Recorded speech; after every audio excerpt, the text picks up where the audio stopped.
Hey everybody, welcome. We are so thrilled to be here. Oh man, I'm really excited for this. This is something that we've been trying to plan for a good while now. I'm also excited to be able to show you guys some of the behind the scenes faces of Save Point Ministries, but of course to talk to you guys about and introduce you to, most importantly, Giles Hash. Giles, how you doing, man? I'm doing great. How about yourself? I'm doing fantastic. I'm again really really excited.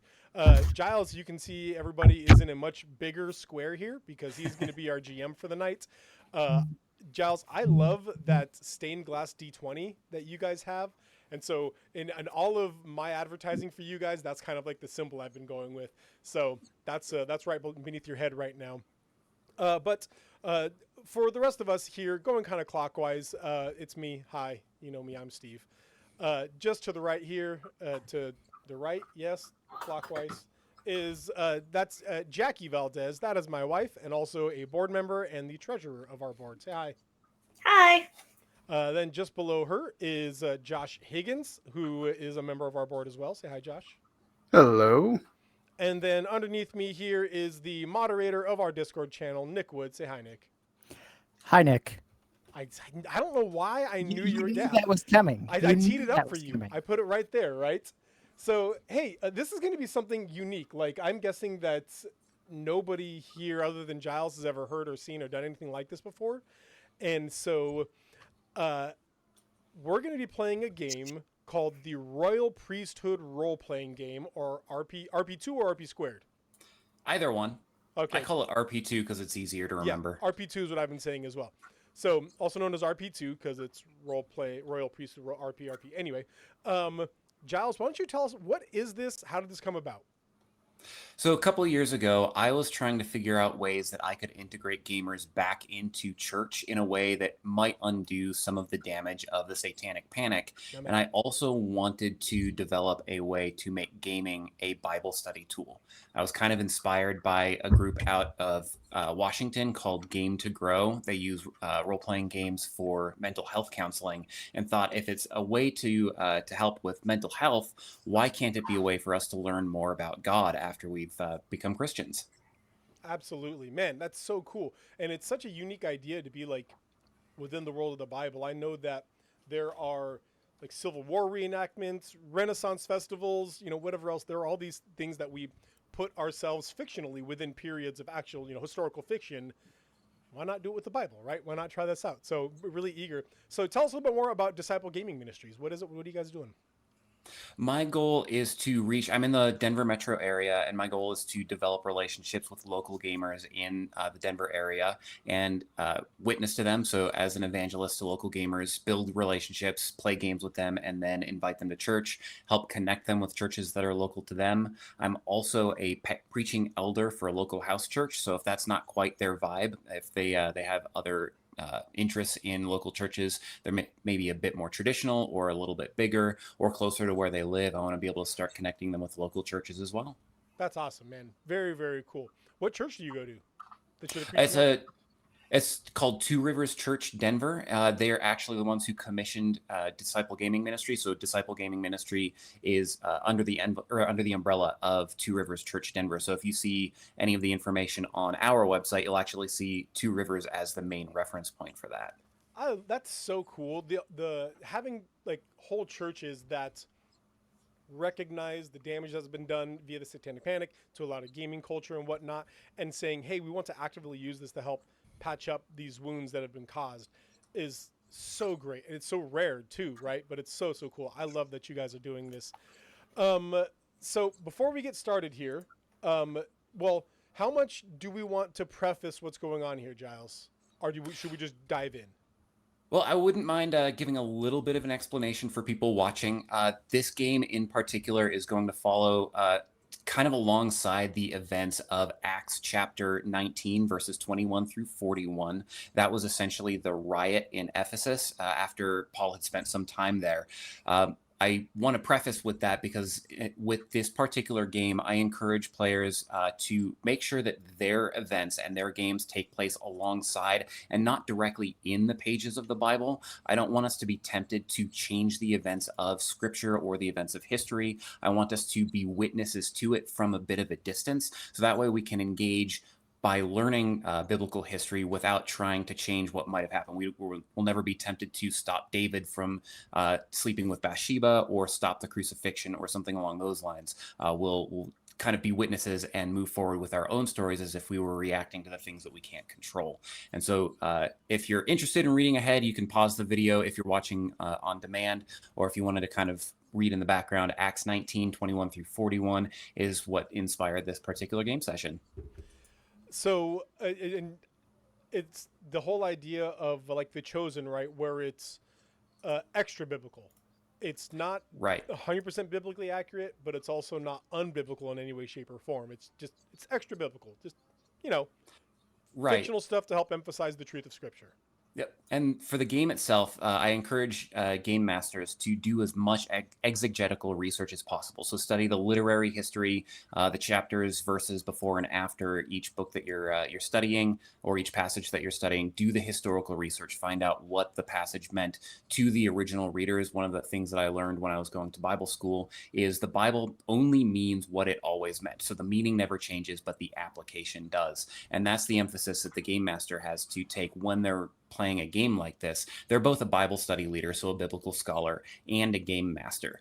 There's definitely a lot to learn there, but that's kind of the approach that I encourage people to take if they want to integrate biblical doctrine into the game. And we can have a bit of a like 5 to 10 minute Bible study, and then jump into the game and apply the doctrines that we learn in the Bible study. Man, that's super cool, especially your emphasis on being exegetical with it and historically accurate with it. Three of us at least went to a Christian college, went to a Bible college, and took Bible classes and stuff. And there was that like we had to like stop and do this admission of like, okay, we have to be comfortable with this not being exactly what the Bible is gonna say, whatever else and whatnot. So, but when you're getting in there, trying to be very, very biblically accurate. That's cool. That's very, very cool. All right, hey, should we get into the game? Should we introduce our characters first? Yeah, let's go ahead and introduce our characters. So I'm Steve, of course, but I'm going to be playing a scribe tonight. Giles has prefaced that we are all believers, to be clear. Each of our characters are Christians, but I'm the scribe tonight. Should we have names? We should probably have names, huh? Yeah, go ahead and give us some character names. Yeah, I'm going to go with... I got to think about mine. Jackie, you go. I care too much. That's my problem. I care too much. All right, my character is a weaver by trade and goes by the name of Edith, and that's about as much as I know about her. All right. I can pick this up. I am Asher Andelman. How dare you guys approach a session without doing backstory and character progression? I'm so sorry. I am a fisherman, and the quotes are because I've mostly failed. For whatever reason, I hate fishing. I can't fish to save my life. I get seasick. But you know what? It's what my family did, and so I'm going to do my best to continue on. I like it. I claimed the Centurion character, but decided to reflavor him as the medic for the Legion. So I'm a retired immune medico by the name of Rufus Scipio, which is based off a character I like from a book. It's awesome. Because we all do that. I am a scribe. My name is Philadelphus, but I just go by Philo to most people. All right. So you're the one who helped Josephus study history. Yeah. Sorry, don't call me out on that. I'm terrible with that type of history. All right. Go ahead, boss. Take it. So it is evening in the city of Ephesus, and everybody here has just wrapped up a dinner with your local church. In the original church back in the first century, many churches did visit in houses, and they worked fairly similarly to guild organizations where they would build a community, help each other in that community, and dine together on a regular basis. what the church specifically did was also study the teachings of the apostles. In this particular case, you all will have learned a lot from the apostle Paul. And there is a leader of the church who approaches you after the church meeting as you're standing outside and wants to pray with you over an issue that they're seeing in the city. There's been a lot of rumors of unrest. The sons of Sceva were just beaten up for taking the name of the Lord in vain and trying to exorcise in the name of Paul, and many thousands of silver pieces worth of magical books were just burned. And there's a lot of concern that worship of Artemis is going way downhill. After he prays with you, he tells you, we have a mission that we would like you to take on for our brothers in the city of Miletus, which is a couple of days' journey south. He hands you a box and says, this is an offering that we need you to take to Miletus because there's a ship stopping over in that city. They're not stopping in Ephesus, and it's an offering for the church in Jerusalem. Would you please be willing to take it? Yes, of course. Absolutely. All right. So you're able to take the box, and each of you can head to your own homes. You have a bit of time before you're actually required to leave for the journey. You can actually leave the next morning. The evening will pass kind of peacefully. But as you all gather together the next morning to head out of the city, there is a lot of murmuring, and you're getting some very dark looks from some of your neighbors. They're aware of your affiliation with the Way, as it's called at that time. Some people were called Christians, but mostly the Way is how it was known. And there are a few people who approach you all right away and start wagging their fingers at you and say, you're part of that group that's causing us to lose our incomes. How dare you come in and disrupt our way of life? Artemis of the Ephesians is the greatest of all the goddesses, and you must bow down and worship her, or we will destroy you. How do you respond? I will be the first to say that we have not taken anything from you. I tried to and I'm like, kind of like squirreling through a book. Like I have no record. I do a lot of the historical takes, and I see nothing here about taking business from you. And like I'm slowly trying to like back away as this is happening here. Okay. Rufus came prepared. He's wearing his Lorica under his cloak as a retired, but he kind of puts himself kind of between at the front of the group, not speaking so much as just like, all right, we can back up. Let's start moving away. As you start to back up, how do you want to attempt to de-escalate the situation? Are we together yet, or are we still? Yes, you're all gathered together Okay, and yeah. ready to journey. I'll step forward, and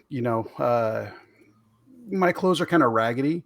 I definitely reflect the difficulties of life that I've gone through. Smell fairly heavy of fish, and just kind of come up to them and go, I don't know if there's a whole lot more you can take from me that life hasn't already taken from me, but you are welcome to whatever you feel you need. I have some dried fish, if that will help. That's I might have some fish oil, but I don't know that I have much more that I can offer you. But I have to agree with my friend here. We have taken nothing from you, and I think that my life shows that. Oh yes, we haven't taken our morning meal yet. Actually, if you would love to sit with us, and we could have a meal together, and maybe talk a little bit more about whatever grievances you have. Let's go ahead and have each of you roll a conviction. All right. So you'll roll your spirit along with the conviction if you have conviction trained. And if we don't, then it's just the spirit. Just your spirit. Okay. I have a story thing real quick that maybe we Okay. should add. I was just thinking as we're talking and stuff, and as a female in that time period, there is no reason I would be traveling with a group of men to go do this unless it makes sense that I'm married or something. Like, because, women were second class. They didn't do that sort of thing. So, Technically, in the Christian church, I'm kidding. I swear, I said we wouldn't do this. no, I'm just trying to think. I'm like, how would I role play something? But if we're kind of getting into that time and thing, it's kind of a weird, like, you don't just go take initiative as a female in Yeah. that. So, I don't know. Steve, you want to be married? Ooh, can I say pass? Just kidding. Yes, you can be the scribe's wife. Okay. And I'm just traveling with you then. Okay. I rolled a 1. A 1. Okay. Yeah. I got a 9. I also rolled a 1. And a 1. We're so bad. Well, it's a good thing one of my talents is combat. Good first rolls, everybody. Good first rolls. Well, Jackie I got a knocked it 9. Mark, though. Yeah. So with a 9, you are convicted enough that you know that violence isn't the best way to respond with this particular situation. Perhaps maybe a conversation about what it is that sets you apart, that allows you to dare to oppose Artemis of the Ephesians, would allow you to de-escalate a little bit. Is there any way that you would care to respond? I would probably turn to look at my party and be like, we cannot fight. That would show exactly the opposite of what we're meaning to do. So back down. We need to de-escalate this, but I don't know how. About how many people are there, Giles? There are 4 of them plus an individual who's recognized as a local silversmith from down the road.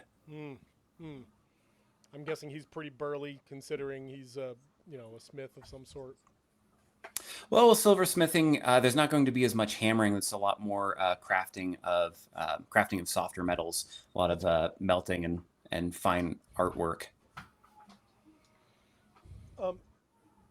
Is there something specific that you think that we have done? Can we please share a meal with us? We would love to sit with you and have a conversation if you would like to do that.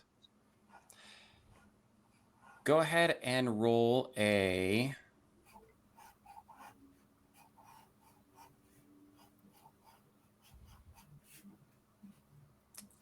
charisma. So that'll be another spirit talent. So I don't see.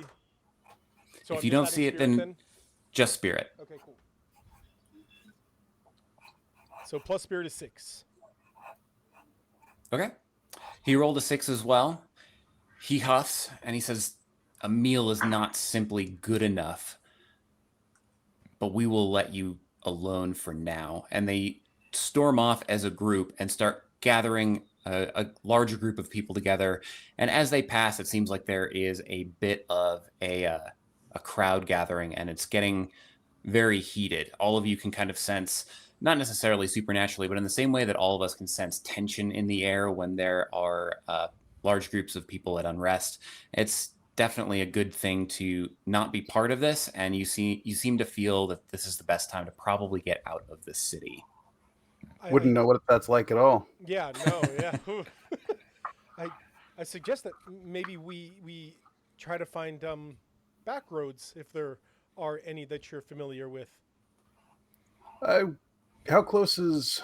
What's our plan for travel? Out of curiosity, are we looking for road? Are we looking for land, water?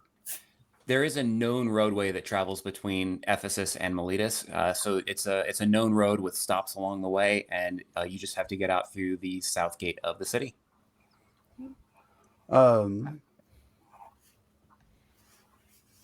We could. Would it be possible would it make sense for us to take my boat, maybe a little bit longer of a route, to go out, come back, and then adjoin to the road a little farther up? Let's see. Roll a wisdom to see if that might be beneficial. All right, that's a 4, and a wisdom is a mind, I'm assuming? Yes. Sorry, no. Wisdom is going to be a spirit. Spirit? Okay, 6. 6. So based on your understanding of the weather patterns and the timeline that the ship is going to be held over in Miletus, you think that it's going to be quicker to get there by road. The boat isn't going to be a safe enough journey in the time that you need to be able to make it. And so the roads are going to be a safer, more direct route at this point. All right. I too vote back roads then. Do we have a lot of gear, or are we just walking? I mean, how big is this chest of stuff that we're taking? It's big enough that one person can, or well, it's small enough that one person can carry it, but it's not so heavy that it's going to cause an undue burden. It's more that a group of the church needs to be there to guard it and also present it as representatives for the church. And I can carry that.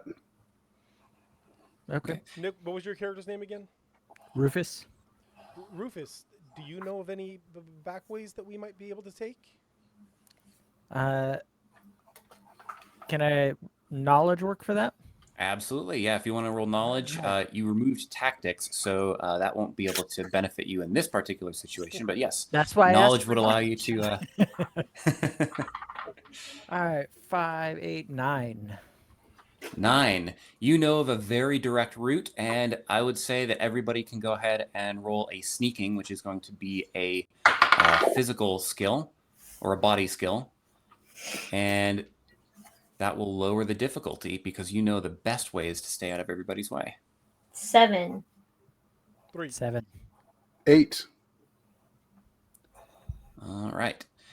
You're able to wend your way through the back alleys, heading generally south as you move along the city streets.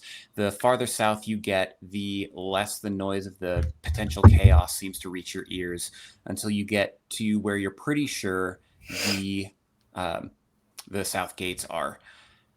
Eventually, you'll come across a house where you'll see a family getting pulled from the house. Everybody, if they want to, can roll an intuition, which is going to be a mind ability.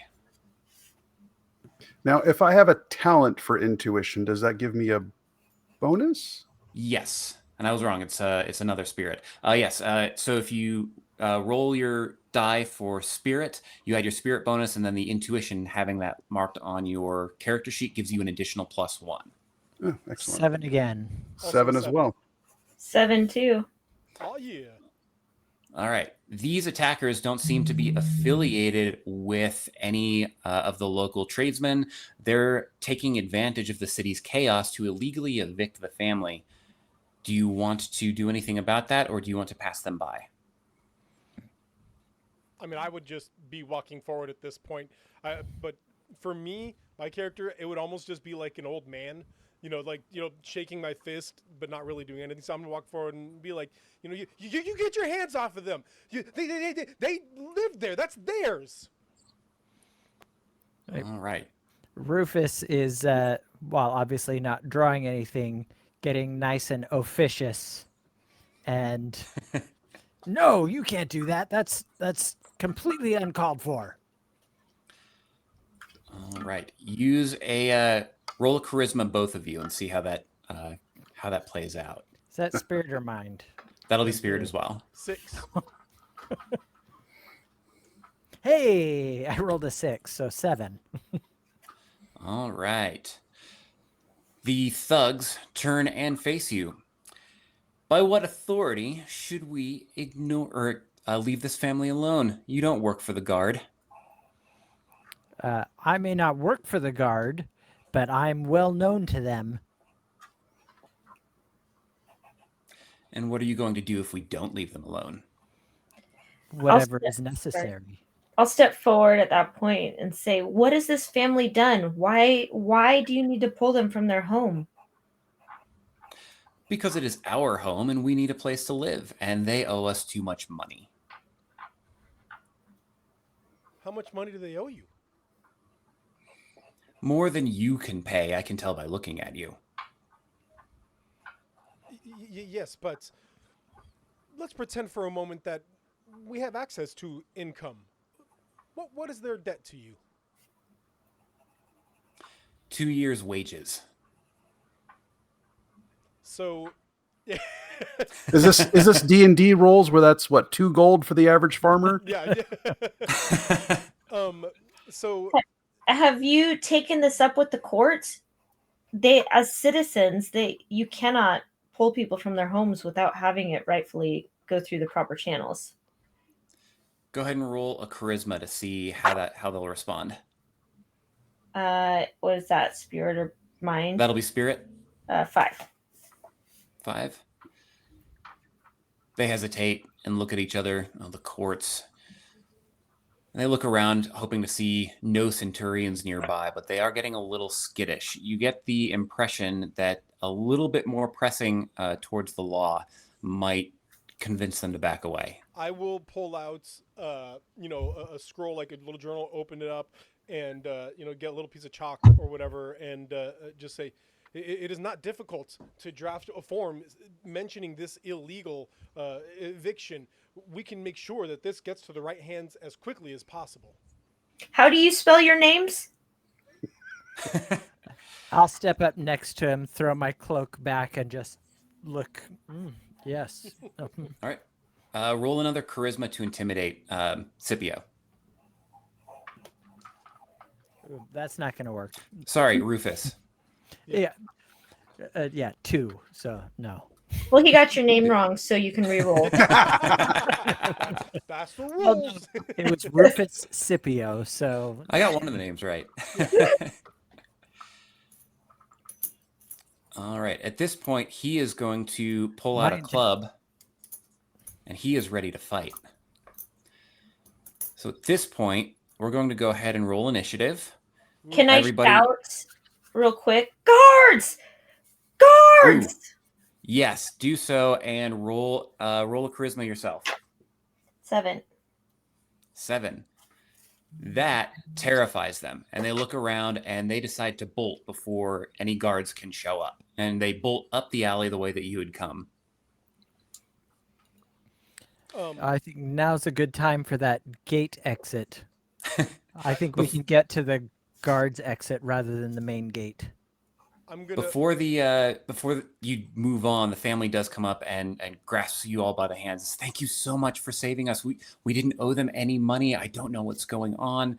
Is there anything that we have some supplies? It looks like you may be on a journey. Can we give you some supplies for your journey? Nothing Yes, that would thank you. burden your family, but otherwise, yes. We have some loaves of bread, and they hand you some loaves of bread. These should last a day or two, and please take them with you. We're ever so grateful. Why did you help us?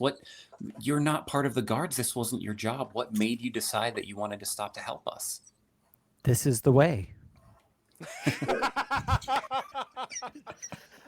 I couldn't help it.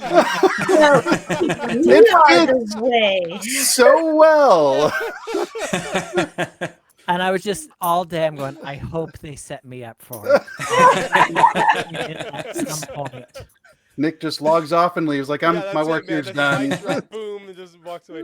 Doesn't get any better than this. I will grasp their hands and say, all people are valuable in the eyes of Christ our Savior.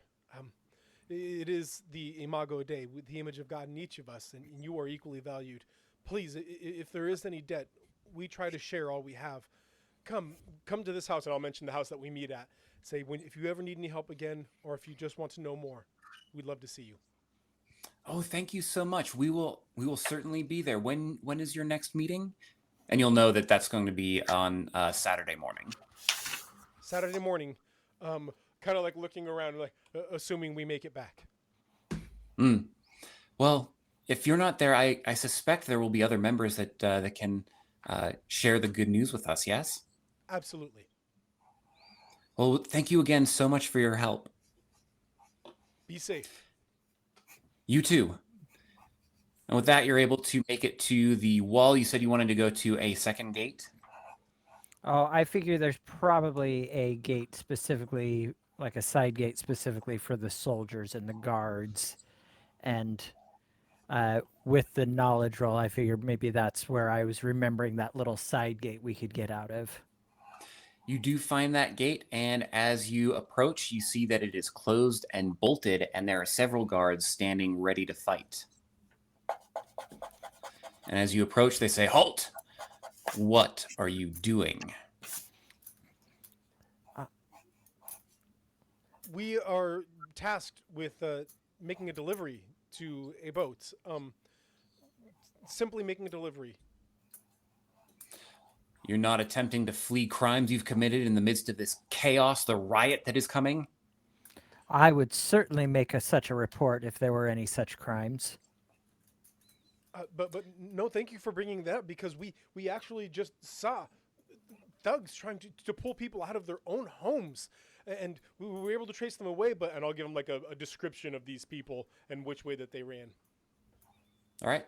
They look very concerned, and one of the guards whispers to one of his companions, who runs off, presumably to find somebody in command that they can go report this to. In the meantime, the door remains locked. May we please pass? There is a lot of chaos going on, and it would be dangerous if we simply started letting people leave. You can roll a charisma to try to convince the guards to let you out. 4. Does Anyone anybody wanna else say want to anything? join in as well? Up and ask, 7. Anybody maybe want to roll a better than a 4? I'll walk up and ask what their standing orders are. Our orders are to make sure that no criminals escape the city, and to make sure that no agitators make their way in. We have the appropriate paperwork as citizens. We have done nothing wrong. And I'll say that with your charisma roll of 7, you're able to also produce the correct paperwork, and they let you out.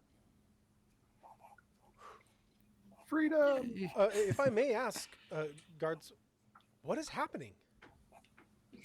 Well, it seems that there are some craftsmen in the city who are upset at this group that calls themselves the Way. They seem to be a sect of Judaism, though for some reason they're not simply Jews anymore. Many of the Ephesians have turned away from Artemis and are no longer buying the silver goods or any of the idols that are sold by the smiths, and they're running and fleeing from the things that make these silversmiths money. The craftsmen are very upset and desperately want their incomes back. But have they actually done anything wrong by not purchasing this? It is That's a choice, is it not? That's not for us to say, but imagine if you had lost a significant portion of your income. You probably have to find a new job. She Perhaps. doesn't work. I am a weaver. I weave stuff. Truly. And I will add, as the GM, women did work very, very consistently. That was one of the few things that was universal among Greek, Roman, and Jewish and Christian cultures, is women were allowed to earn a living.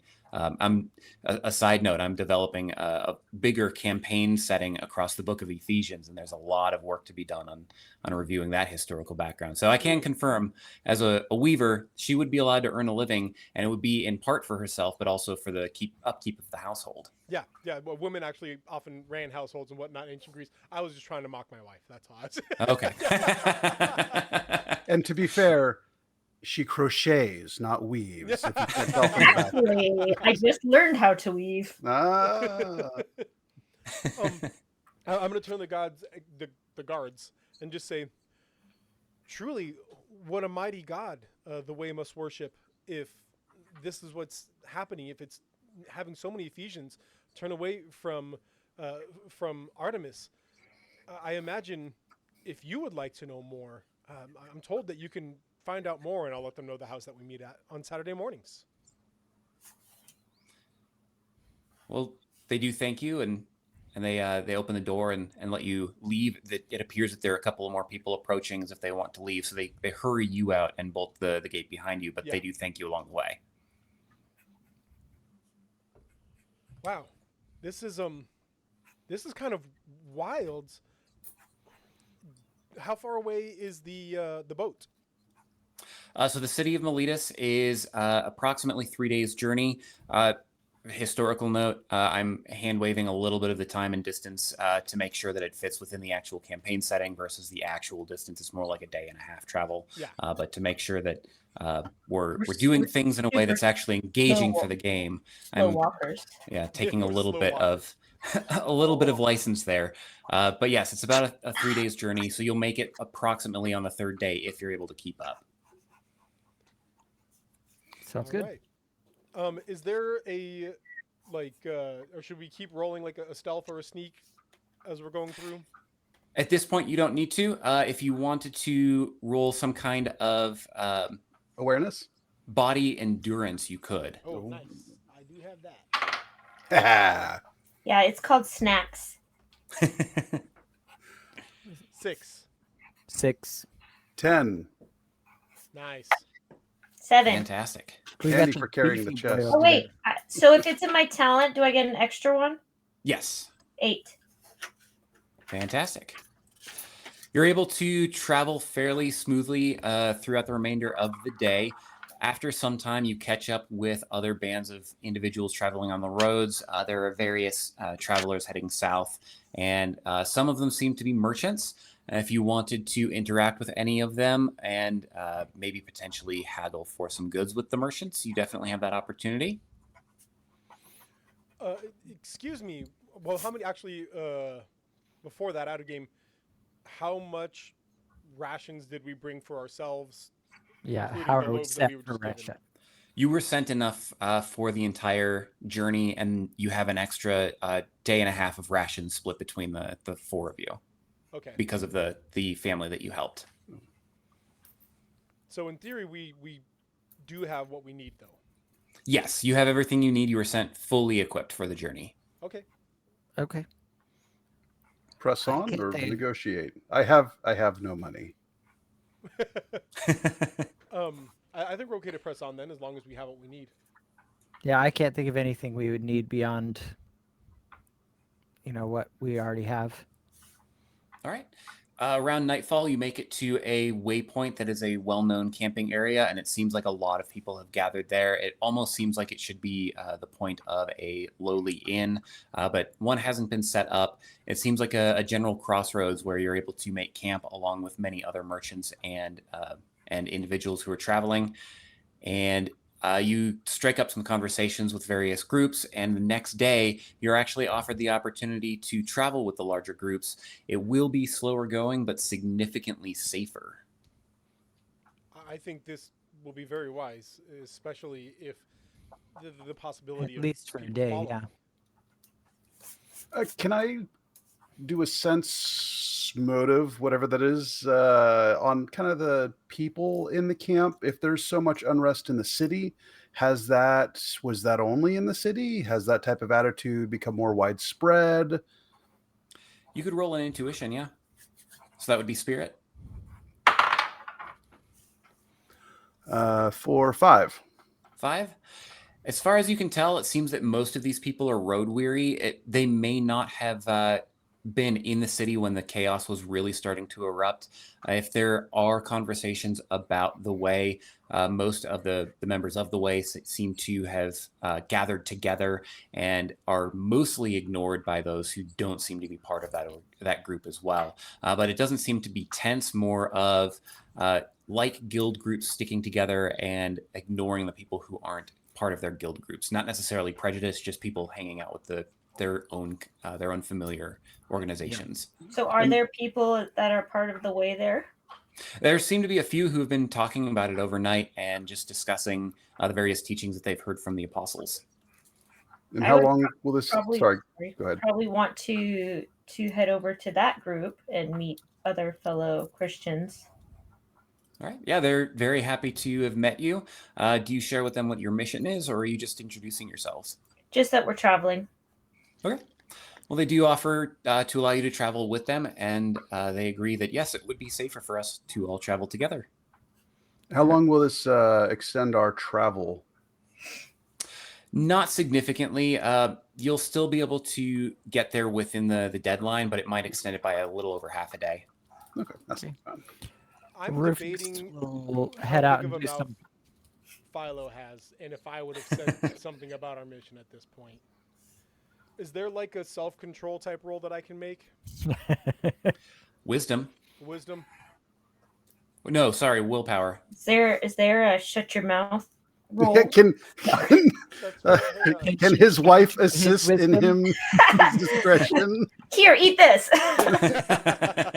It's a 7. So A 7? yeah, Yeah, I would say you have the willpower to hold your mouth shut. okay. Wise enough to make sure maybe we don't tell people about this. Got it. Right. Okay. Rufus is going to do some hearts and minds, just checking for injuries. Hmm. You know, if there's people, if they're road weary, you know, making sure, you know, shoes are in good repair. Not that I can do anything about that, but if there's injuries, I can, you know, assist and all that fun stuff. I could use Okay. a foot rub. I was thinking the Real, same man. thing. We all put our feet up toward Rufus. It's just like, go ahead, man. And in good service and leaning on the example Christ has set for washing feet. Well, following that example, I will go ahead and reward you a faith point. Everybody starts with a faith point at the very beginning, but I will go ahead and reward Rufus with a second faith point, which you can use to gain a bonus if you need to. One of the things about faith points is it's a way for you, you can earn faith points by demonstrating a biblical doctrine, taking an action to demonstrate that you understand it. And that's a way to intentionally engage with scripture as you play the game. And then if you need to expend the faith point at any point, if you can declare the specific biblical doctrine that you are applying, you can expend that faith point to gain a bonus. I want to step out of the narrative here for a second because I really Okay. like that because it is not saying that that is your faith. Like it is side that the faiths by work thing gets out of that, but it is still the fruits, right? Like the fruits that you produce with the actions. There is stuff that comes back to you. So yeah, that's cool. I like that. That's well done. And another note on it: you cannot use a faith point to violate a biblical principle. For example, if you had attempted to attack that family in the city, you would have all lost faith points for violating God's law. And if you attempt to do something that's not defendable by Scripture, like bullying somebody, then you wouldn't be able to gain the faith point. You might not lose it, depending how you interact with the GM. But faith points have to be specifically earned and used by promoting and describing your understanding of biblical doctrine. Awesome. All right, we're on the road with the group. I am Chatty. Yeah. All right. Well, That's true. you find Surprise. you find another scribe who seems to be very interested in the events that have been going on in the region of Asia. Just how quickly the way has been spread. He introduces himself as Marcus and asks,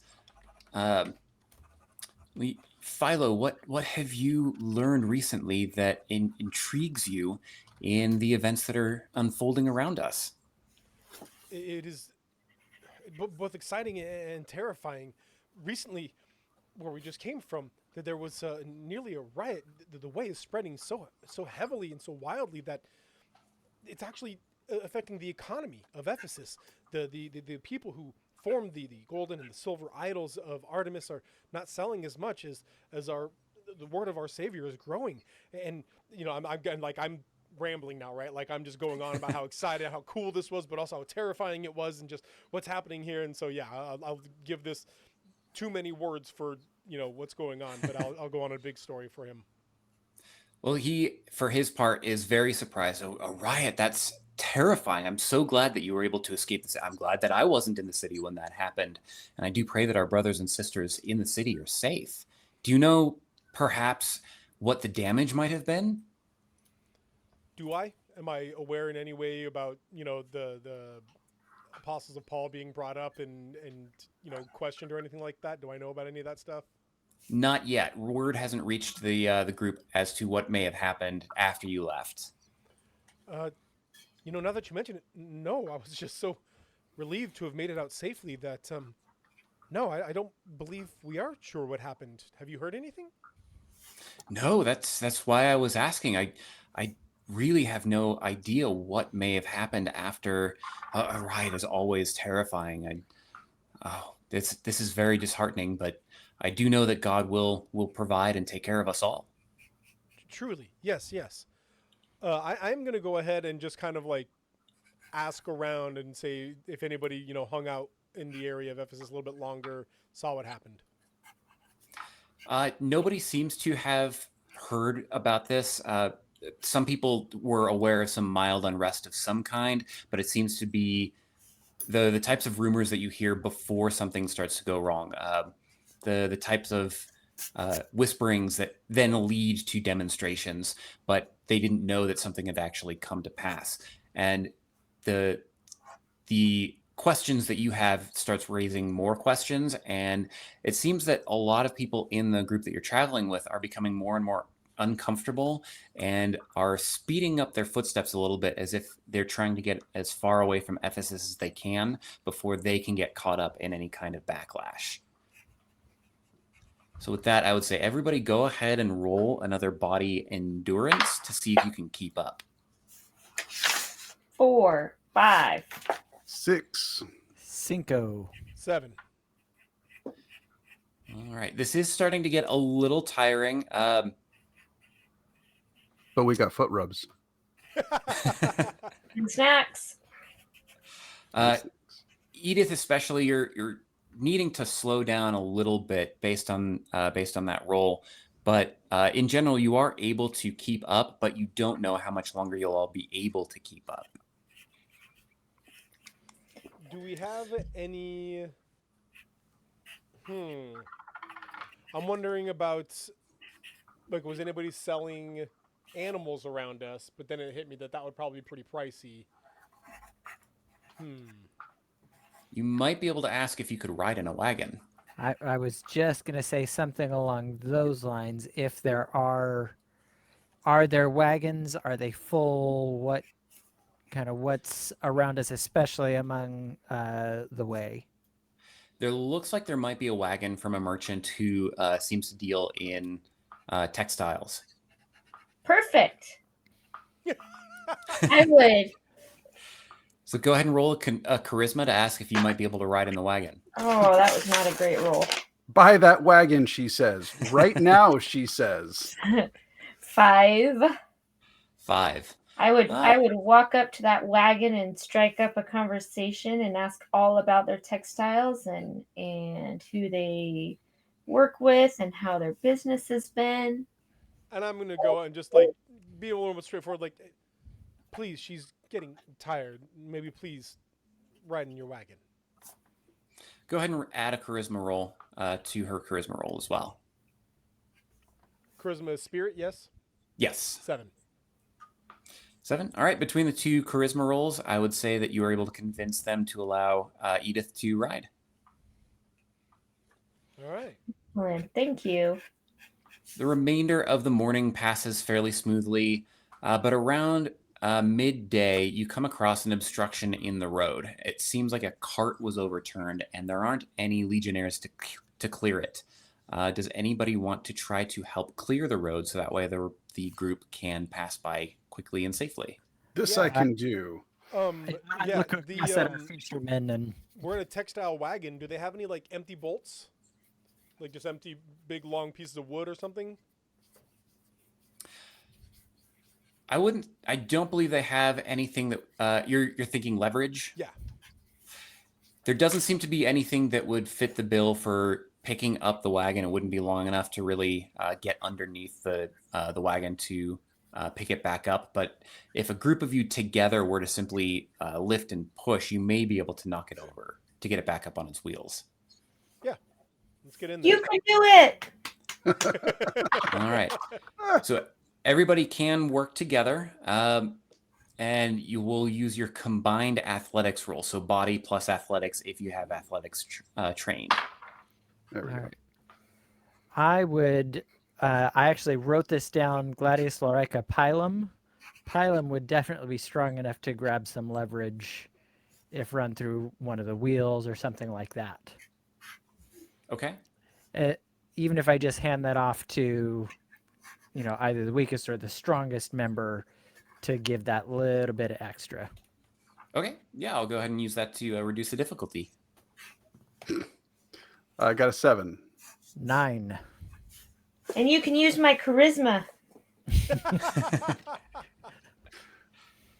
All right. Between your combined rolls, you're able to slowly but efficiently clear the road. It does take a little bit of time, and you do find some goods that seem to be worth selling. As you're clearing up the road, it seems like some items fell out from the wagon and got scattered around. And as you're clearing things up to allow people to pass by, the groups do start to pass. If you wanted to, you can roll and investigate to kind of see what happened here, or you can pass along with the remainder of your group. I am definitely curious, Mm. or at least I should say Philo is definitely curious. Investigate. Okay. You So said investigate that'll be a mind ability. 8. 8. And 8. do we know like whose cart this is, or is it just abandoned?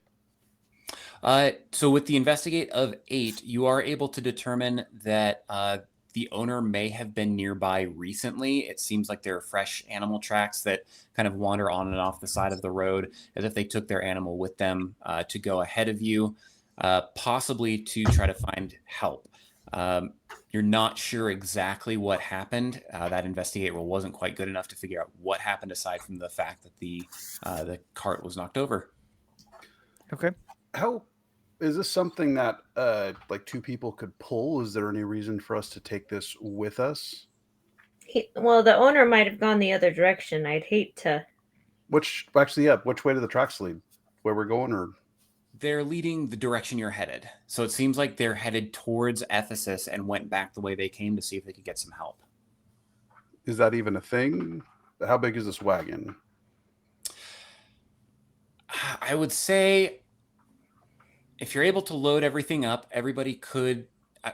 There's going to be two pieces Is it of like the harness. Is it like a 2-horse cart, or like a donkey cart? Kind of like a donkey cart. I think you could roll together an athletics. 2 people could roll in athletics to see if you could start pulling it down the road. I'm gonna guess the laborers are gonna do better than the scribe. I say, Rufus, what do you say we give this a try? See if we can even move this thing. All right, I'll take off all my extra gear, throw it in the back, and let's see if we can. That's not gonna. And this athletics or endurance? This would be athletics. Athletics. Yeah, 7 I'll again. 5. I'm just gonna watch. 5 and a 7. Yeah. All right. So Edith, you hopped out of the wagon as it passed by. I guess if I had to. Okay. Yeah, the rest of the group that you were traveling with wasn't interested in hanging around this cart. They want to keep Gotcha. moving. So if you wanted to hang out with the rest of your party, you definitely can. But with that roll, you are able to kind of pick it up and start pulling it along. Nice. Let's see how far we can take it. And I'll like take shifts in pulling as well if need be. Yep. All right. As long as I we would keep say- it moving, we can swap off. We should swap off. Yeah, and all I've hidden the our chest in among the stuff in the cart. Okay. All right. After approximately an hour, I want everybody the people who are pulling to go ahead and roll an endurance. Yes.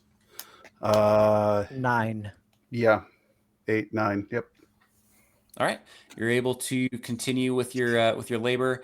There was a downhill slope for a while. Yeah.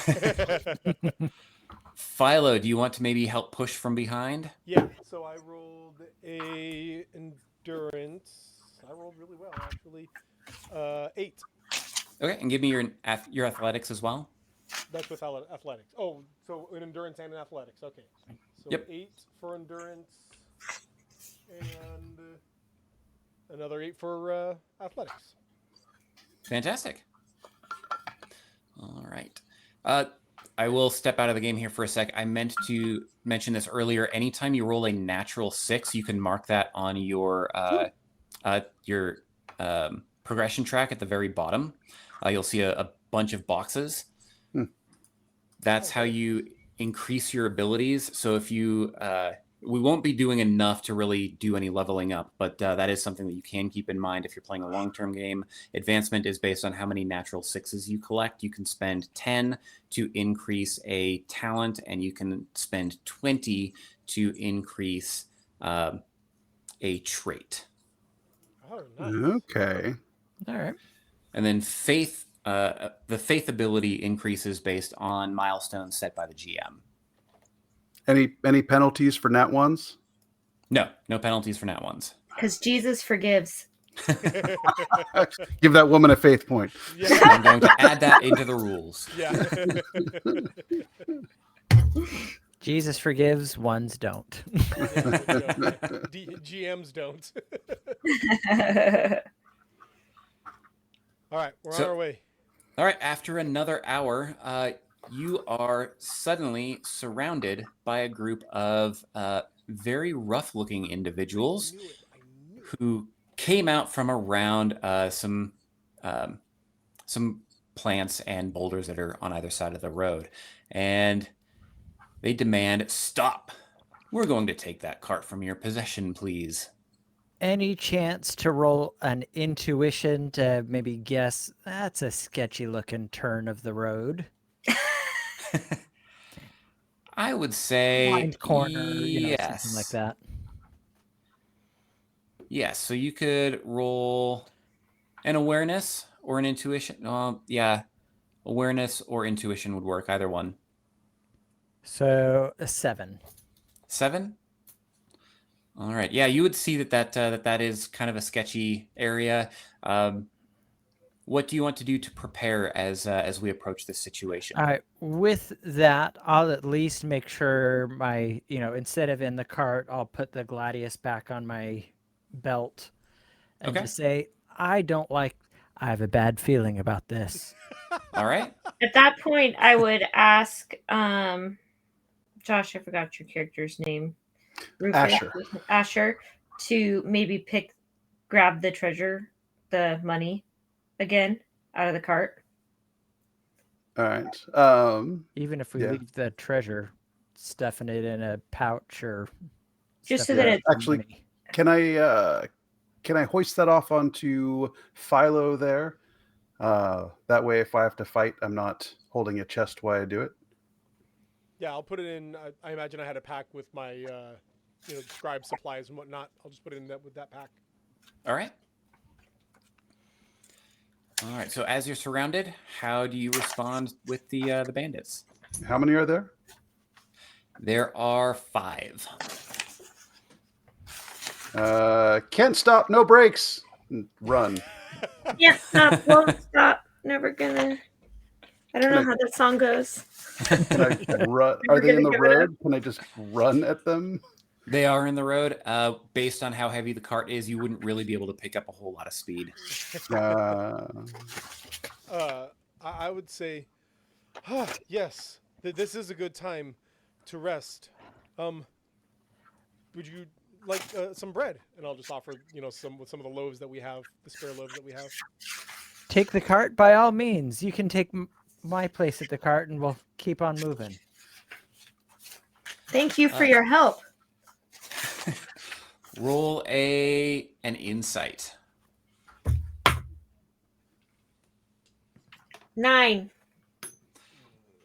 9. So they seem to very much want the cart and are also willing to take all of your provisions with you, so that way you don't have any food left.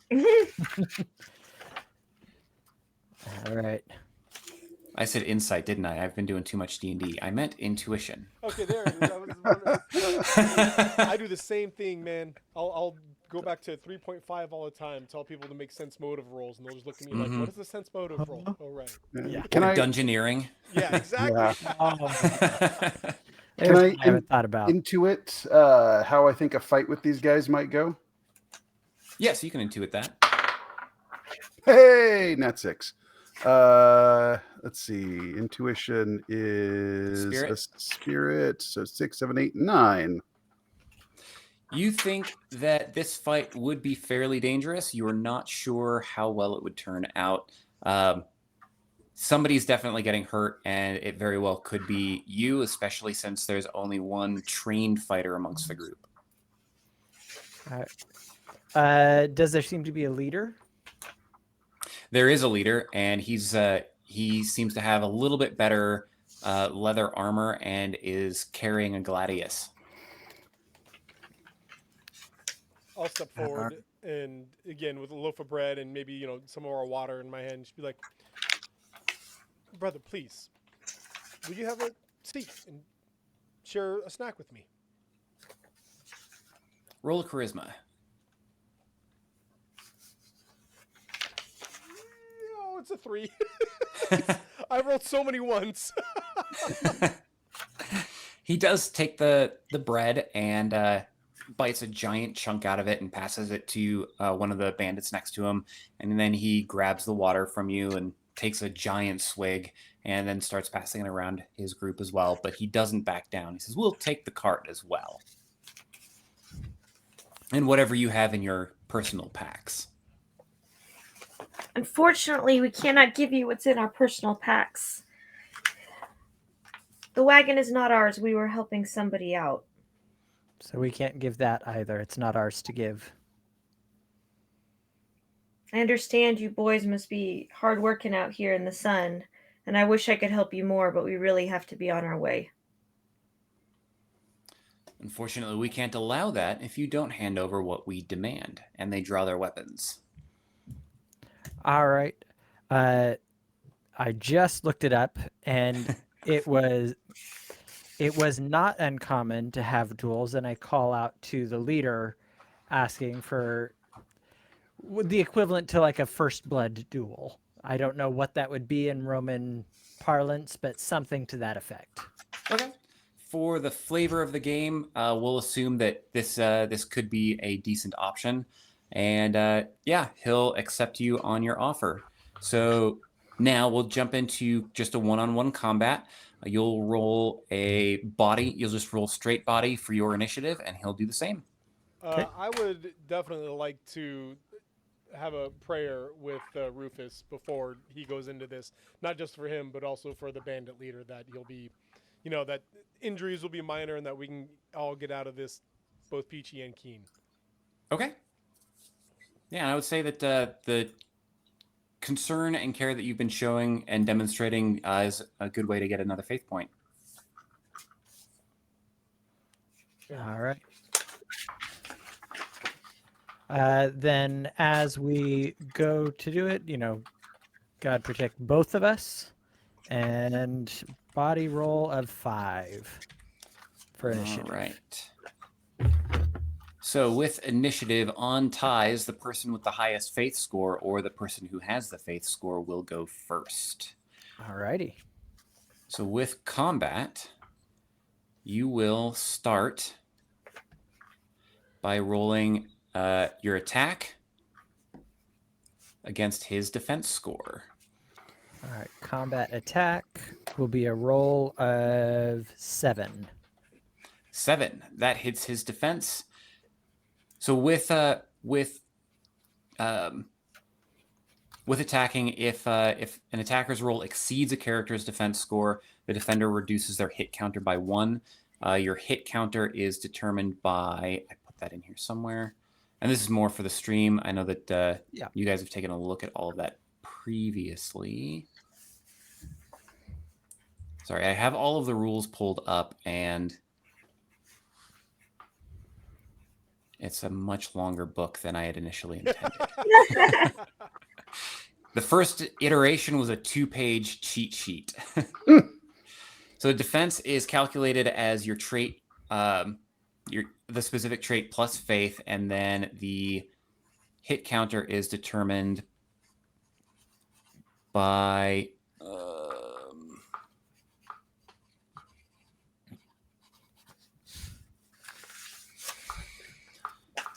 where did I put that? I apologize. No, man. No worries. I get it. I We know could that. even make something up and we'd have no idea. In any case, with it being a hit, because I called it a first blood, I would actually call on him to. My brain just blanked on the Surrender? word. To surrender? Yeah, or to exceed, to submit, I guess is the word. That's not the word I'm actually trying to think of. Yield? Yield, thank you. My goodness. Yes. Been there. Yes, I would call on him to yield. Since I had called it a first blood. But At also least take all the first. time you need. All of us here have Absolutely. GM'd before. Oh wait, all of us but one. Mm. I did with our kids. Oh, that's true. Oh, that's fair. That's fair. You GM'd with our kids. Yes. It didn't go great, but It went wonderful. We That's had a okay. great time. I was just explaining to somebody it doesn't have to go well. You just have to have fun. Right. So the defense score and the body hit counter are going. Sorry, the hit counter and the defense score are separate. So your defense is your trait plus your faith. The hit counter should be. It is going to be the same unless you have an ability that gives you increased defense. So, for example, if you have endurance, endurance also gives you a bonus to. No, sorry, that's combat. Okay, so where is that? Where did I put those rules? I swear, I promise you, I looked through this before we ran the game again because it had been a while since I ran this particular system. Let's see. Well, why don't we ask the guy who wrote It's, it? That would be me. well, and given that it's on our character sheet, I'm not Yeah. terribly worried about it as long as it's in the True. rules to reference at a later. And it is to first blood, so the hit counter shouldn't really be relevant to the bandit either. I mean, So I would say, sorry, go ahead. I have your cheat sheet up here where it talks about injury penalties. Is that what we're looking for? That's separate. So if you take enough injuries, rather than getting taken out, you can. So if you drop to 0 on your hit counter, you take an injury, whether it's spiritual, physical, or mental. If you take 3 total, you're taken out of the game. Whether that means it's time to retire from life as an adventurer, or you actually physically die. It all comes down to how you want to play it. Got it. All right. Thank you. All right. I will look that up later. Maybe if we end up taking a break, I'll look that up in the break and go over it later. But the point is, you won, and seemingly this bandit is a person of honor and says, I agreed to the terms, and so I will yield, but we are not giving back what you gave us. And they scatter. Okay. That's right. The other bandits are very annoyed at this, and you seem to think that there's going to be a reckoning with the leader later on in the day. Yeah, I can see that. I will, like, whichever other bandits before they just take off, the spare food that we have. Like, I'll just give the loaves to them and just let them know, like, hey, we would be willing to give to you as well. All right. Yeah, they do accept it. And then we'll head back on the road, I think. All right. As you start to try to get moving, something cracks and you hear a wheel break. Of course it does. Any chance this wagon was full of wagon parts? Was this a wagon repairing wagon? That's exactly what it is. What all is in the wagon? Like, what sort of supplies do we have? It seems like various miscellaneous goods that are good for selling in a city. Various crafting supplies, things that the craftsmen might use to maintain their shops, or like trinkets and doodads and thingamabobs. Yeah. All right. Well, I'll take the jack out and the spare tire, Yeah. and I'll Anybody have try my mending as hand a cantrip? You do have the option of rolling a crafting, which should be a mind ability. Yeah, this guy's got crafting. Let's make that happen. And I believe Edith might have crafting as well. I was going to say, But if weave you us don't a have weave the us a wheel. tools, I mean, a wheel is not the same as. Look, it's Don't better worry, than I'm a real fish. good at this. I'll try, but my I'm guessing that's a body, or is that a mind? Should be mind. Okay. That's Six. the first time that- good time to roll my first natural 6. So that'd be 7. Crafting 10 from me. Plus 7 from Edith? Yeah. Awesome. So you're able to work together to find various pieces that could craft that wheel back together and basically keep it solid enough to make it to the next destination on its journey, whether that's where you're taking it or if you happen to run into the owners and they need to take it on along with them. I'll circle back. I did find the hit counters. Your hit counters are defaulted to a minimum of 2, and then you can add your defense score to increase your hit counter along the way. So it's your you start with a hit counter defaulted to 2 plus your defense score. Okay. So yeah, you are able to get this wheel fixed, and everybody go ahead and roll an endurance since it has been quite a strenuous day. We're looking about mid-afternoon at this point. 6. Yeah, now I can't stop doing it. Endurance 9. 5. 5. All right. Everybody is able to pull together enough energy to continue along your way. As the sun starts to set, you see a group headed towards you, and they have some kind of it looks like a donkey with them and a couple of burly men. And as they approach, they look very confused and then suddenly recognize their wagon. My wagon. Yeah. I hear you have a wagon looks a lot like ours. Anyway, bye. Right? Does this wheel look like your wheel? No, this does not look like your wheel. Your wheel was whole. And they stop and say, where did you get that? That is our wagon. What are you doing with our belongings? Well, we saw it on the side of the road and figured it must be very important to someone. And, well, we followed the tracks. We were traveling in this direction as it is and figured might as well carry it with us to the best of our ability. It would ease our way until we met up with the proper owners. Roll a charisma to convince them that you're not trying to steal their property. Yeah, that's fair. Hey! 5. 5.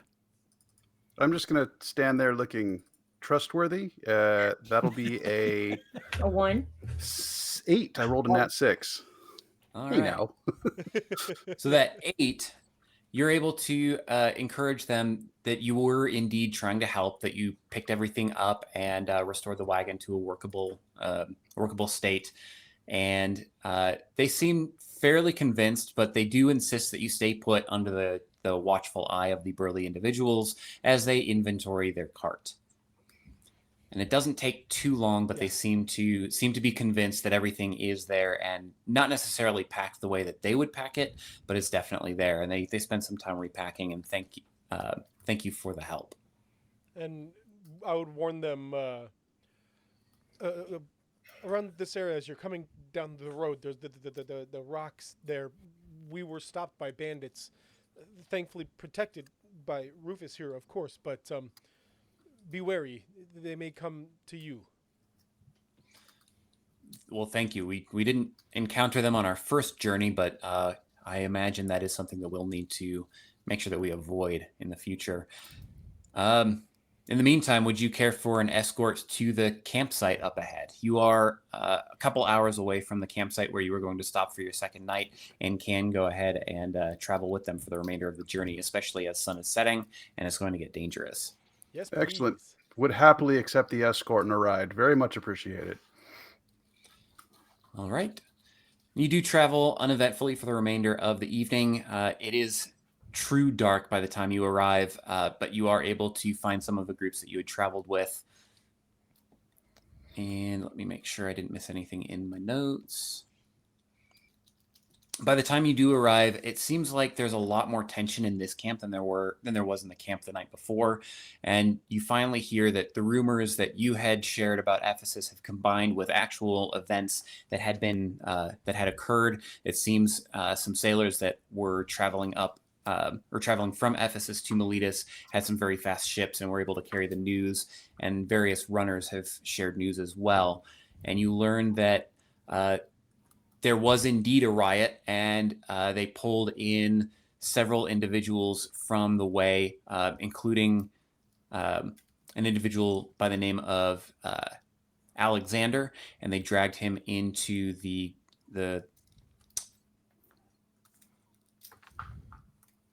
what was it? There's a specific word for it. It's not a coliseum. Amphitheater. They pulled him into the amphitheater, and there were thousands of them crying out, "Great is Artemis of the Ephesians." And Paul himself attempted to go in, but many members of the church refused to let him. They were concerned for his safety. And the rumors that are going around the camp seem to indicate that everyone was very concerned by the danger that was posed, not just to Paul, but to the remainder of the Christians in Ephesus.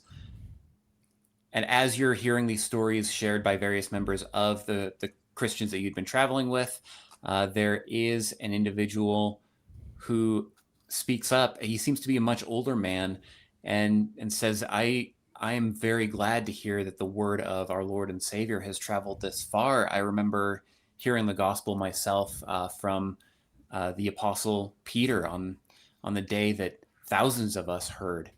And it was an amazing thing to hear all of the people speaking and proclaiming the great news of Christ. And as he's sharing this story of the day of Pentecost, there is somebody from one of the other trade groups who calls out and demands to know, how could your God overthrow Artemis? And some of the other non-Christians in the camp start chanting, "Great is Artemis of the Ephesians."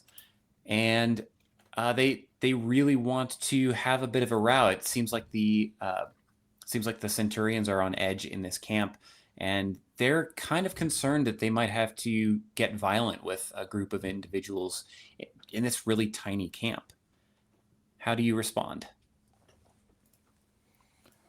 All right. I would say a quick prayer, meaning I would like to use a faith roll and use my knowledge to kind of have that theological discussion of, God is active here on earth, whereas, Apollo is great. I'm, Roman background, so I know or knew about Apollo, probably from my time in the Legion. It's like, yeah, Apollo was great as this thing, this idea, but God is actually active here on earth. These are the things we've seen in our church and, as part of the way. And I'm sure he meant Artemis. Yes, that's what I meant. I meant Artemis, not Apollo. If it helps, the last time I preached on this passage, I kept saying Aphrodite of the Ephesians. That would also not be the same thing. Yeah. Right. So, so if you're going to roll, you had a specific trait you wanted to use? Knowledge. So knowledge with okay. So you'll roll your d6 and add your mind score and your knowledge.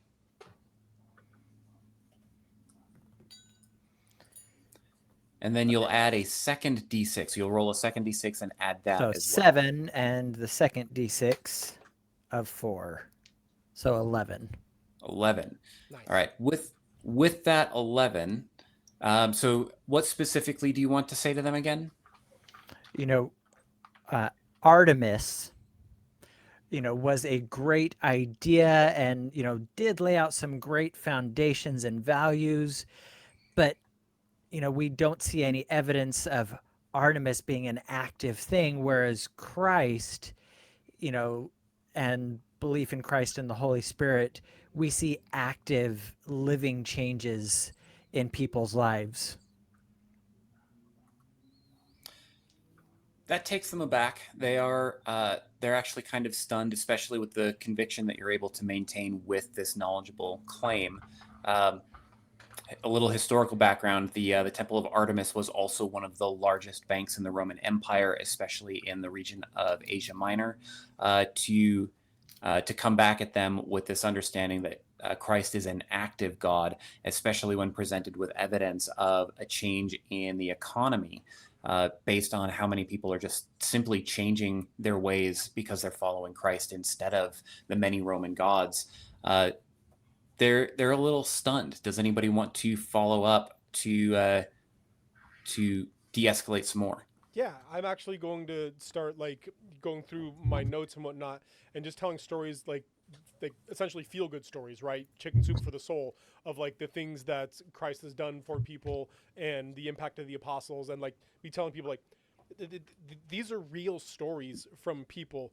These are people who are in Ephesus, in the area, who have had their lives changed for the better, and emphasizing that this is the active love of Christ and the active community, whereas we see Artemis, we don't at all. She is not there. This is the way that we present to you. I also know that at least in earlier parts of Acts, it talks about healing miracles from stuff that just touched Paul, then laid on wounds. So we'd be able to say, we saw, Mm-hmm. these miraculous healing. That wasn't just earlier in Acts. That was just earlier in this chapter. Yeah, So, no, that's what I meant earlier yeah. in this chapter. Yep. Yeah. So, Philo, go ahead and roll a conviction. Oh, that's me. In my brain, you said Rufus, and then I realized, oh wait, no, you didn't. Oh, Every that's the conviction is spirit, so 8, 9. 9.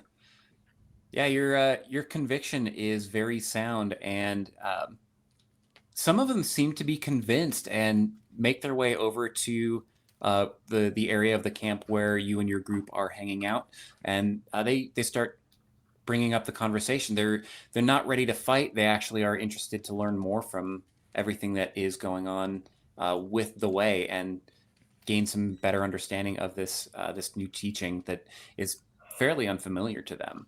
Food. Food is always the great unifier. So I'm gonna Ding, start. ding, ding. I thought we were out of food. You gave it all away. No, I gave only the spare stuff away. Okay. And So we're everybody about has to their be own out of food. I'm food. just saying let's do this over a meal is my point. Yep.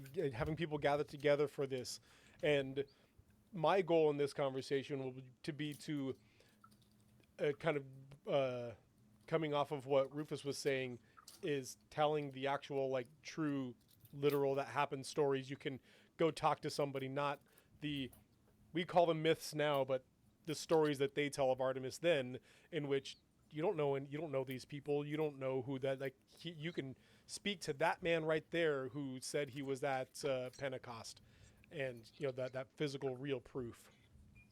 And I think if they haven't covered this already, I'd want to speak to who Jesus was and what he did, instead of just, hey, these are some of the followers and their stories, but like the main point of it. Absolutely. Yeah. So with that, the tension is de-escalated, and the centurions seem to relax, and you're able to spend the remainder of the evening in peace. And the next day, you're able to get the rest of the way to Miletus without any trouble. It seems that there is no more issues on the remainder of your journey, and you meet up with the ship's captain and are able to pass off the chest of offering for the church in Jerusalem. So we did the thing. You did the thing. Hey! And that's the demo that I prepared. That's Very nice. outstanding. Excellent. That is so cool. Okay. Feedback o'clock, because all of us here are active tabletop role playing game players of whatever various sort.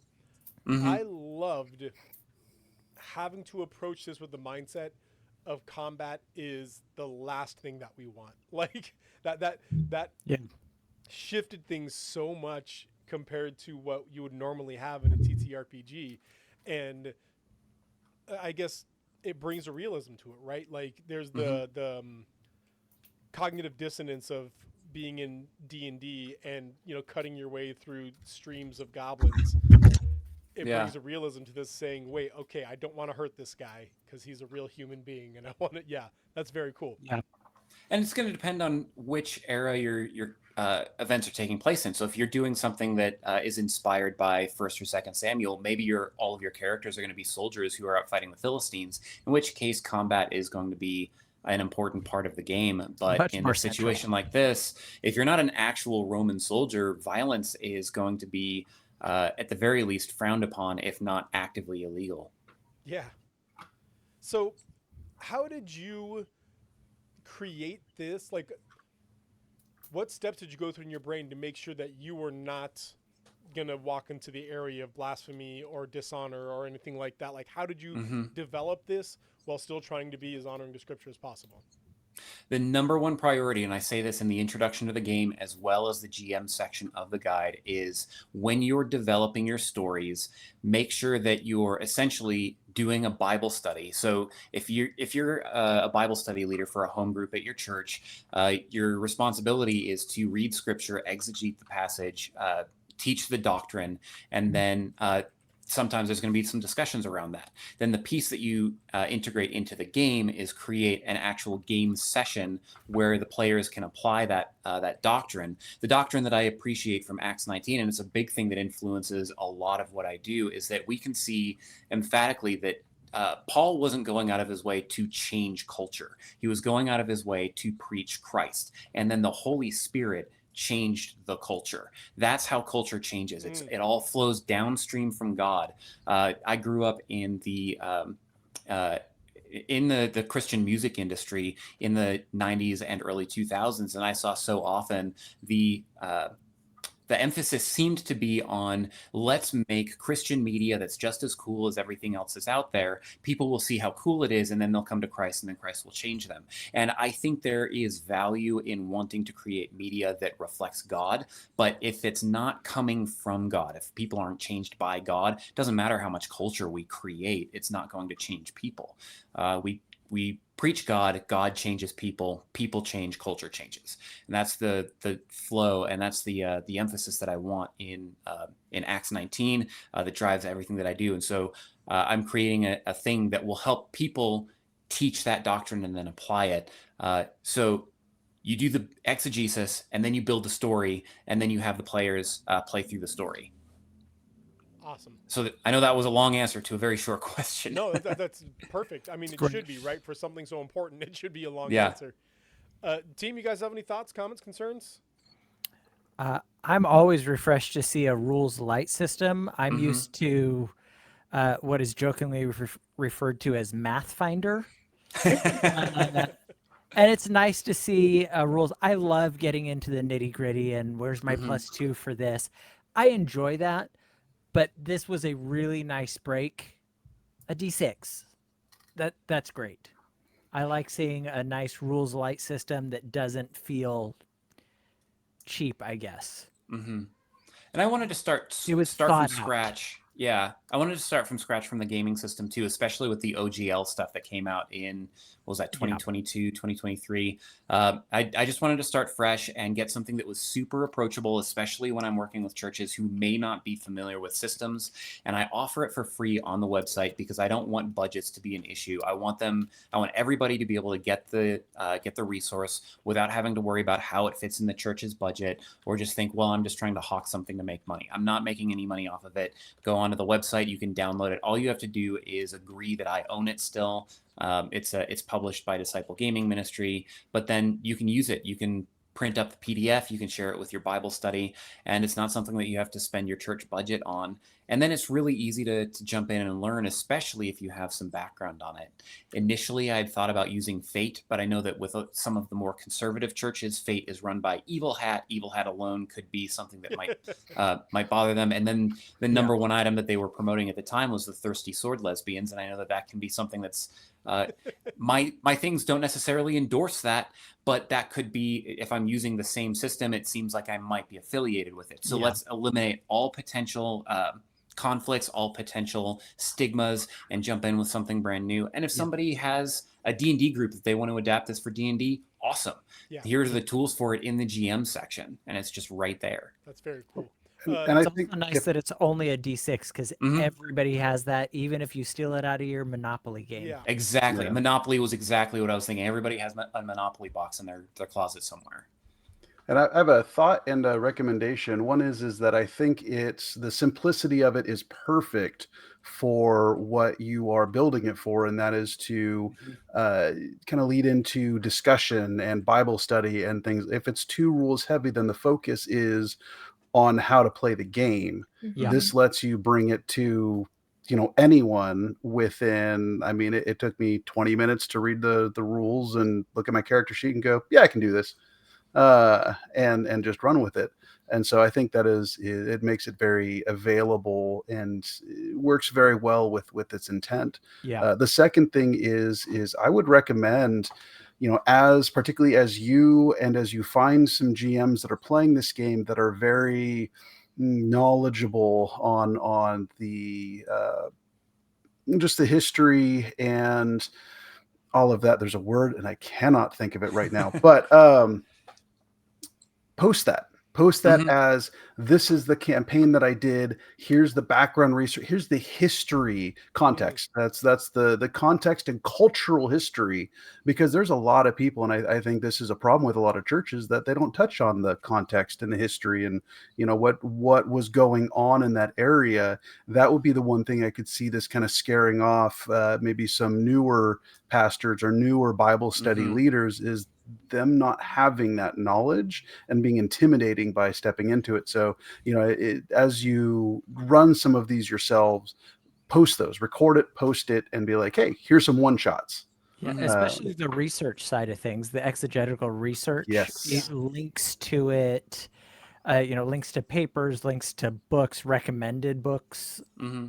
In the notes section of the game itself, I have a few resources, and they're free resources. So anybody can log into those resources, and just you don't even have to create an account. And they have biblical, historical documents. They have various pieces of information, encyclopedias. If you have access to a local Christian university, or if your pastor has some resources available, in my opinion, pastors should be willing to work with members of their community, especially in a Bible study role, to share the resources they have. My pastor has a giant library of commentaries that I have direct access to. All I have to do is ask him, hey, can I go through and pull some out and research? And it's a great resource for members of the church to be able to get those additional resources. So never be afraid to ask your pastor. If you are afraid, maybe talk to your pastor about it, because they probably don't want you to be afraid.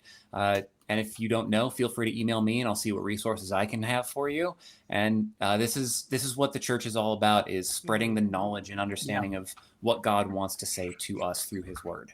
So in the chat, St. Bear is asking, do we feel like immersing ourselves into the narrative helped us see the elements in a fresh way? So, like, do you guys think that for us players, putting ourselves into the story helped us see the events differently than we had done it before? I think it definitely did for me. I tend to, especially when it's a narrative and in something that I don't just immediately understand, I can gloss over or just kind of just be like, oh, okay, this happened. But to do this, it's more of like, wow, they were really facing, like, stuff would have been really tough. Yeah. Yeah, And I felt small, right? Like, you read that and it reads as just one big overall story as you're going through. It's the second half of one chapter of one book of 66 books in the Bible. Yeah. But being in this, like, and thinking to myself, oh geez, this is big. Oh man, like, this is real stuff is happening, man. That was, yeah. And then you brought in the whole, like, somebody's being evicted illegally. Like, you don't even consider the side things that could be happening outside of that. Like, this was a real event, and other side things are going to happen around this real event as well. So yeah, for sure. For me, it was the impact of being in those historical events. I I'm not a big history buff. And so for me, remembering what was going on at which and putting those things together, so to actually be in there, to know of the riots and those things that were happening, it really helps me attach it to what was going on and how it affects people. The second thing I enjoyed, and we did a lot of hand waving on, okay, we can't get bogged down here because we have a timeline Right. that we have to follow, but the interaction of, all right, how can I integrate my faith into everyday situations? How can this become a part of me? And that's one of the things I liked about that, hey, you gain bonuses by, doing these things. It's suddenly uh you're looking on how to do that, which is how it should be. Our Yeah. lives should be Christian. Christian is not going to church. Christian is being a Christian, having Jesus in your lives. Not that going to church is bad or anything like that. Please Right. do.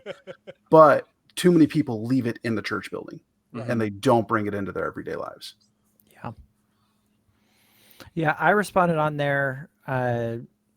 It's a fresh perspective, and I think I lean mostly towards what Josh said, where it's, being immersed in that history and seeing it writ large as the ant. We become the ant, the little tiny bit of history there, rather than looking at, this big top down, oh, and this happened, and this happened, and this happened. Now I'm actually running away from a riot, and that's no small thing. Mhm. It's, a sentence, two sentences in Acts, but for us, that's a big deal. Yeah, Well, and then the opportunity to put yourself in the perspective of such unique, moments in the Bible. Like, imagine being a prisoner when Paul and Silas, I guess they don't break out; they get shaken out, or however you want to say Mhm. that. Like, Yeah. like, Like salt and pepper. yeah, exactly. But just putting yourself in the shoes of different places and seeing them in different ways as different people really lets you take Scripture as a real thing. It's very cool. Let's see. St. Bear says, it's so easy for the world of the Bible to feel so placeless, partly because the writing style of ancient Jewish authors has a pretty minimal description.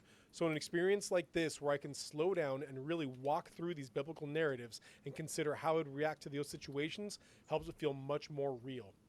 Yeah. Mhm.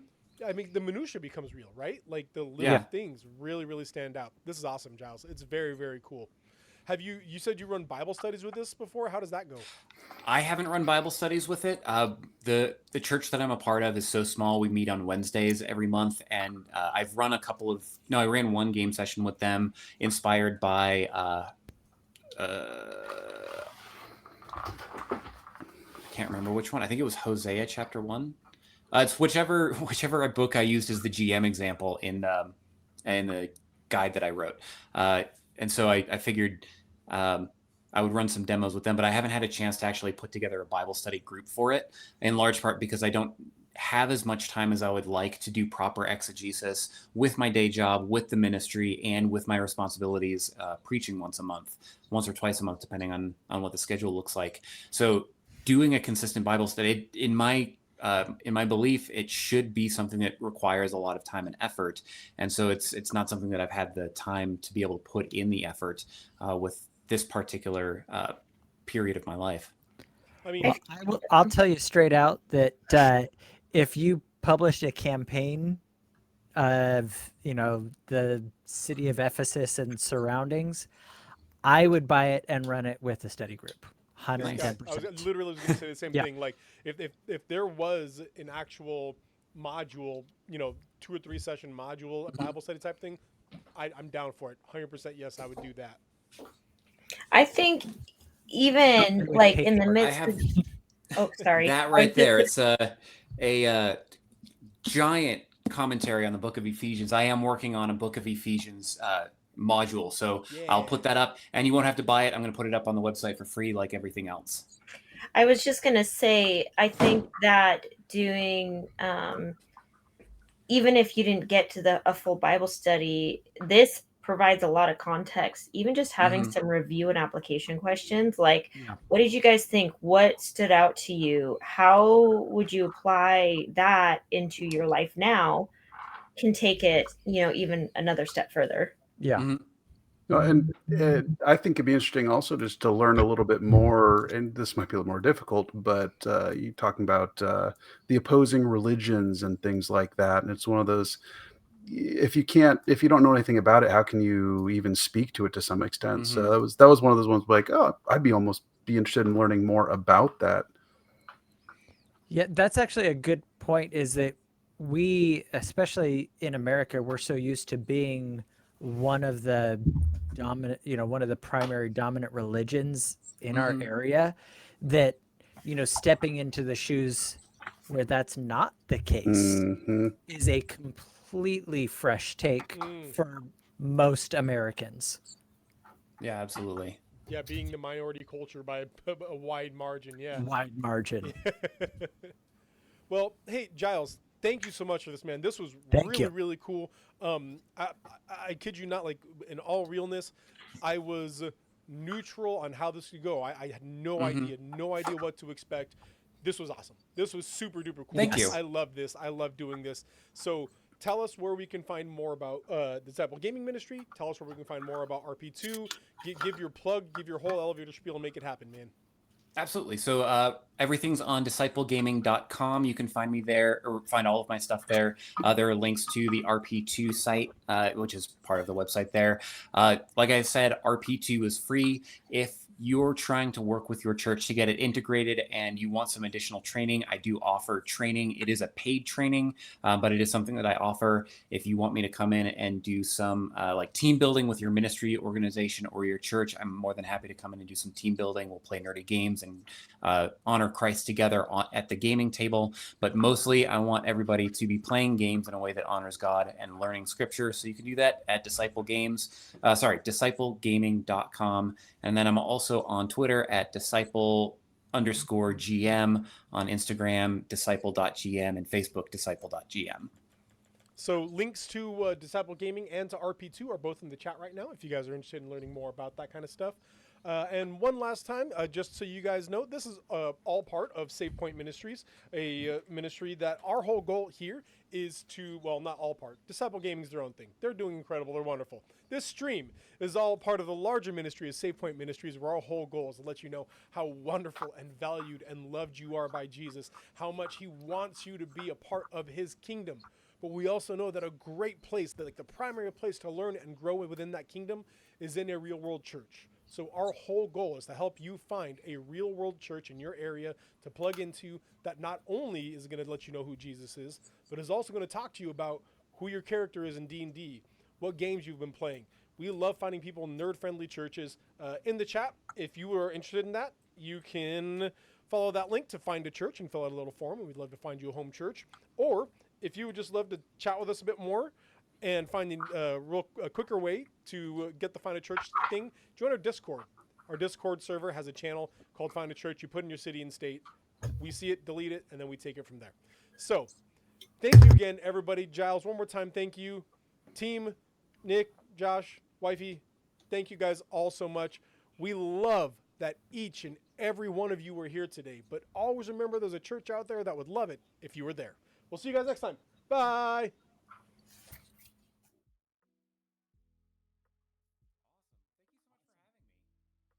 That was a blast. Oh, cool.